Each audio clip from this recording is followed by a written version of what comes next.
Benissimo, la terra. Finalmente ci siamo, si inaugura questo importante monumento. È credo l'apoteosi di un percorso iniziato in una città che ha visto riqualificare tutto il suo fronte mare, riqualificarla urbanisticamente nella parte che è centrale, nel suo cuore.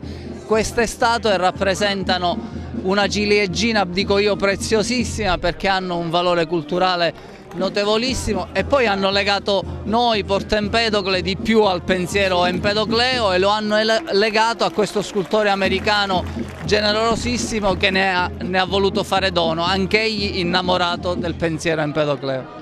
Stamani si inaugurano i 4 elementi di Empedocle e tu possiamo dire che hai dedicato un tuo disco a questi elementi aggiungendone uno in più, quinto elemento. Sì, per me è un grande piacere essere qui stamattina proprio perché la coincidenza è incredibile. Io ho appena finito di incidere questo disco che si intitola Il Quinto Elemento, dove il quinto elemento è la musica che unisce in qualche misura gli altri 4 che sono appunto acqua, aria, terra e fuoco. Essere qui ad un evento culturale per me è una sorta di soddisfazione grandissima, perché credo che la cultura vada sempre perseguita, cercata in ogni maniera, e la musica è quell'elemento unificante che tutti i giorni ci circonda. Io ho ritrovato musica nel fuoco, nell'acqua, in tutto quello che appunto è intorno a noi, e credo che ritrovare questa intesa con la natura, questa simbiosi con tutto quello che ci circonda è assolutamente importante. In questo territorio fortunatamente si sta facendo,